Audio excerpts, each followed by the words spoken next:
All right, ladies and gentlemen, he is a fast-rising media superstar, and we're lucky to have him each and every Tuesday. You can follow him on Twitter, Tony D'Angelo7. It's a must-follow. Tony, good morning. How are you? Good morning, Lee Elci. Good morning, everybody. Proud to be among you. All right, so a quick preview for next week before we jump into this week, right? Well, yeah, of course, the subject of the day is the Supreme Court decision on Roe versus Wade. And I think I've been holding back on this, but next week I'd like to talk about the economic and social costs of abortion, because I see a lot of dealing with the symptom, but I see very little to nothing of dealing with the causes. And we're going to get into that. There's a lot of things that I don't think I see considered to any great degree, but we'll tune in next week, kids, for that. All right, sounds good. And you want to kick it off with more on Semaphore, right? Yeah, it's the continuing saga, and we really are. We get to where we are in life, where we are the sum total of everything that brought us there, and we look at the passing parade of everything this week. And as you know, if you've been following, this show and you've been following what we've been doing here in these segments, there's been a total of $9 million since April 30th. Spent Semaphore on things that are somewhat unclear, and they keep trying to tell me to go away, but they keep tripping up and opening up a bigger hole as they go. And late Friday afternoon, they tripped up again. They sent me, I've been asking for spreadsheet, I've been asking for contracts and documents and purchase orders. Well, some nice little bureaucrat made up a very nice Excel spreadsheet and said, this is the information that's responsive to your request, Mr. D'Angelo, and we have nothing further to give you.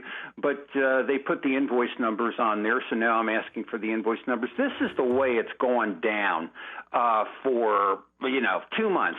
It's like you're telling me a state agency is doing business, but yet they don't have contracts and purchase orders and things like this. It is this continual exercise of hide the ball.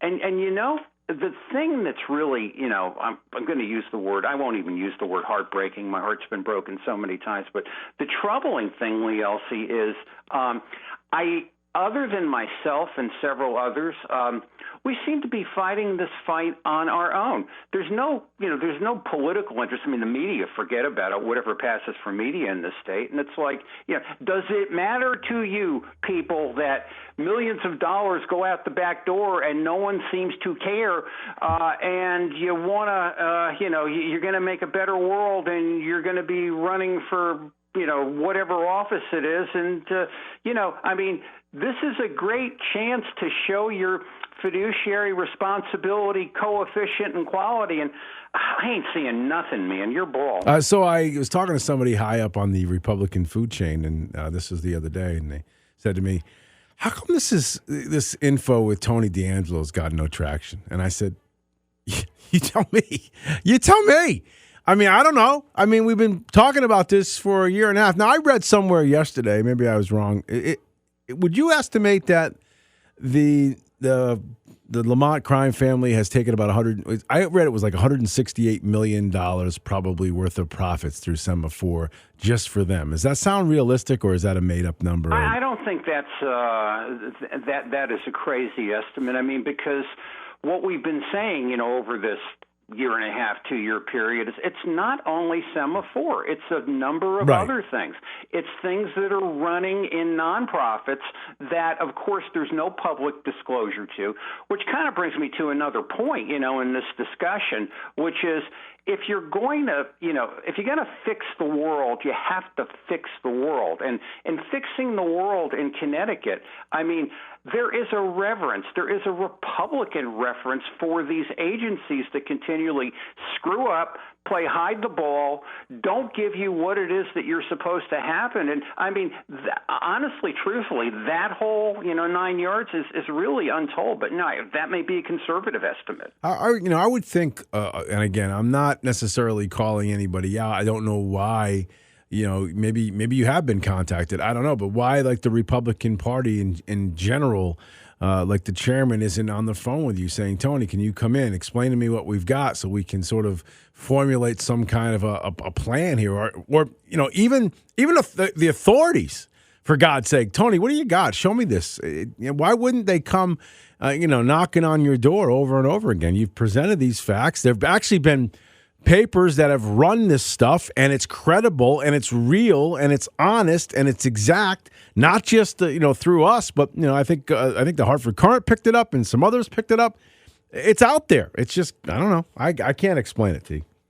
I really can't either, but the fact of the matter is, regardless of whether they come, Lee Elci, or if they don't, you're never going to fix the mess in Connecticut until you fix these things, and there does not seem to be a willingness to fix them. That is the part that's troubling to me, and this will become a little bit more clear as we move on.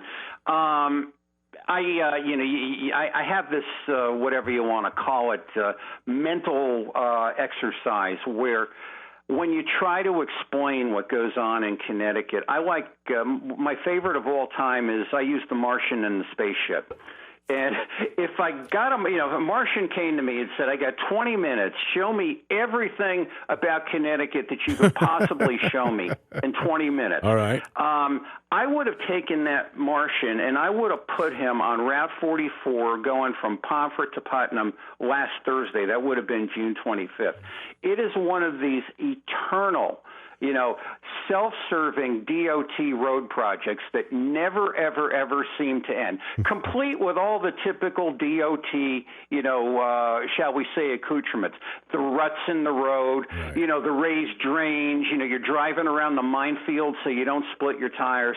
And there was a 300-yard stretch going down by Day Kimball Hospital, going down the hill, which really took, 30 minutes to travel this 300-yard stretch.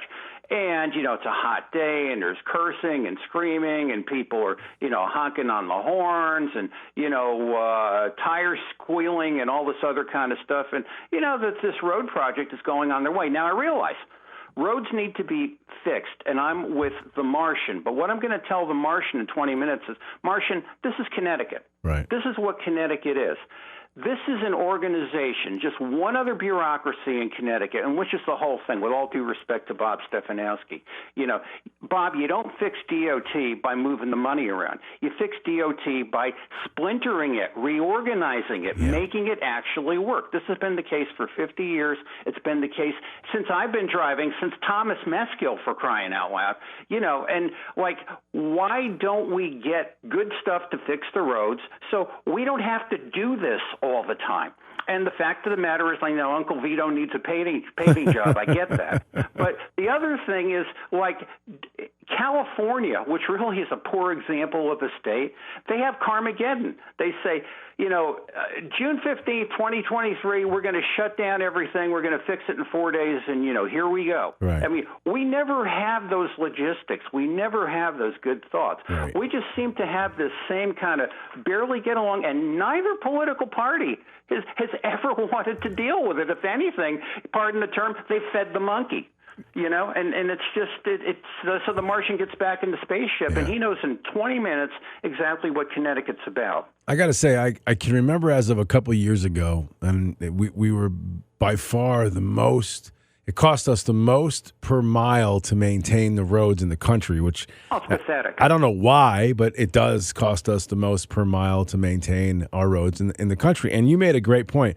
Doing what I've been doing here for the last, almost closing in on 20 years, I've probably run into half a dozen people who have said to me, different people who have said to me over the years that what we use for asphalt and what we use for maintenance stuff to build these highways is crap, right? And for lack of a better term, we could be using a higher quality material so there's not road disintegration over the period of a couple of years. Now, I don't know the mechanics or the logistics of that, but I'm sure there's got to be a way, or there's got to be some kind of Germany and the autobahn. There you go. When's the last time the autobahn was paid? And look at their weather.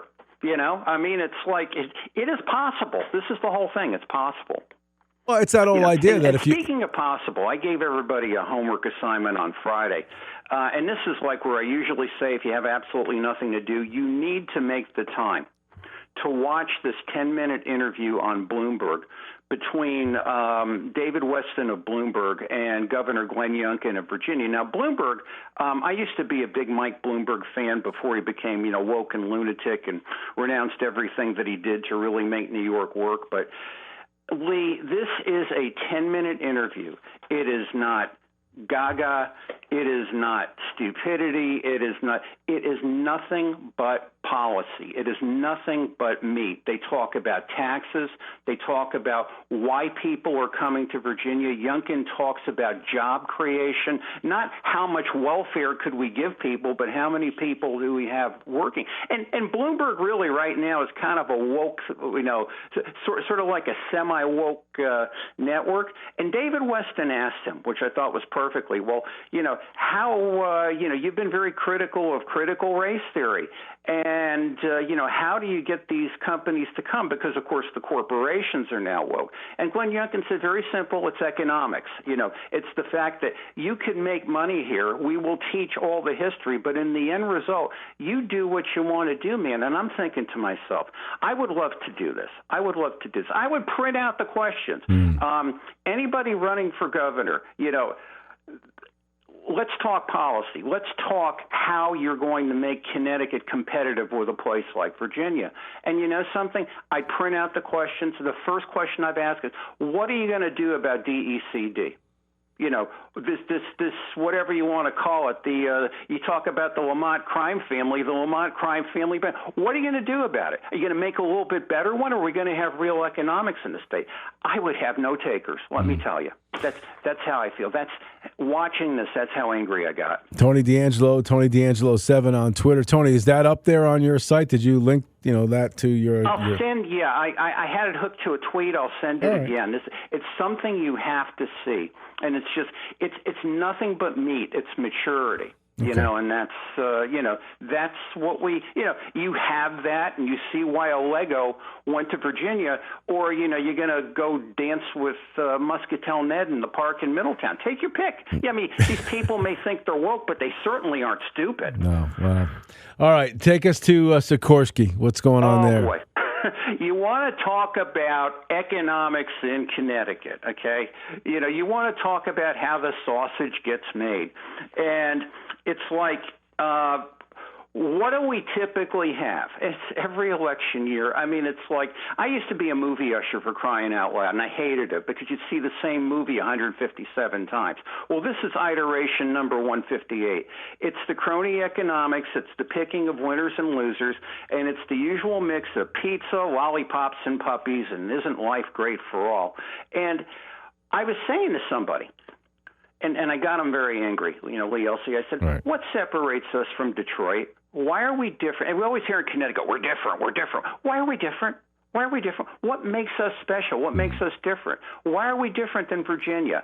And it's like Detroit crumbled. The big three automobile companies crumbled because they were largely subsistent. I mean, they weren't making the greatest product of anybody that ever owned an 81 Buick like me, but they were subsisting on the public dollar, and this will not sustain. And the unraveling of that happens very, very quickly.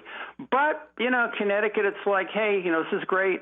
We're all going to dance behind the helicopter. If you have nothing to do, and I almost feel like saying they have nothing to do, Bill number 5505.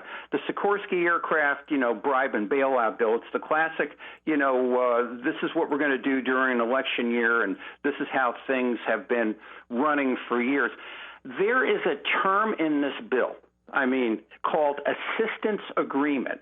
You're up to trouble. You know where you are. You're up to trouble. This term shows up 61 times in the bill. I did a search.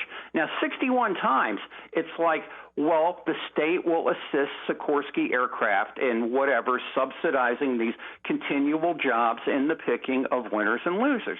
So, idiot that I am, I wrote I guess it was Department of Administrative Services, and I said, let me see the assistance agreement. What are you assisting? And the reply is so Connecticut, and it's so telling. And basically, they cite the general statute saying that I might as well just read it rather than try to talk through it. In accordance with Connecticut General Statute 1-210B24, please be advised that since the contract award process is ongoing, it has been determined that the public interest in this assistance agreement, mentioned 61 times, money going back and forth, it's a moving target, nobody really seems to know nor care, is greater than your own interest in trying to figure it out. So we can't help you. So in other words, they're passing money around. Right. It's the same the same job, same crony economics, same picking of winners and losers, and they won't even tell you what they are doing. And then you wonder why Virginia is Virginia, and you wonder why Connecticut's Connecticut. My case is close. Yeah. This is just, it's nothing but bad news. You know what I mean? It's nothing but, there's no sunshine on the horizon. There's no, Connecticut is just, it just never changes. Well, but the thing is, it needs to change. I know. It has to change. I mean, because if it doesn't change, I mean, it's like, where do you end up? If you have it, go look at, there's a really good video on Twitter of a car driving through Detroit. Yeah. These lovely old colonial homes that used to be the executive residences of the people and the automobile company. I mean, graffiti, they're destroyed. The deer are running in the streets of, northern Detroit. I mean, my Lord, it's absolutely amazing. And, and it all comes down to, it's not feel good, it's policy. Yeah. It's what do you do to make a better world? Now, Glenn Youngkin had a very, very good tweet about abortion. He said, we're not going to get to no abortions. That's, that think what you want. But the goal is fewer abortions. The goal is what can we do to make a better state? What can we do to make a safer state? I mean, it's like we seem to be totally bereft of common sense, and I don't know. It's like education, and I realize I'm kind of off at the mouth here, but it's like, how do you fix education without dealing with the Connecticut economic I'm sorry, not the Connecticut economic, but, the state CERC. The organization that tells you they're not doing critical race theory, but yet they're doing critical race theory. I mean, how do you not, and you can say you love critical race theory or you hate it or whatever the case may be, but shouldn't all educational policy be on the table with sight for everybody to see, and then we can make up our minds? Why is everything running in these, like, whatever you want to call it, these little pockets that nobody really seems to, give a care about, but yet they're all going to change government? It baffles me. I mean, I've been here for so many years, and I've never seen it work. Why is it going to work now? Yeah. All of a sudden. Tony D'Angelo. Follow him on Twitter, Tony D'Angelo7. Tony, thank you, pal. Listen, have a good 4th. I'll talk to you next week. Okay, pal. All right, Take care. Bye.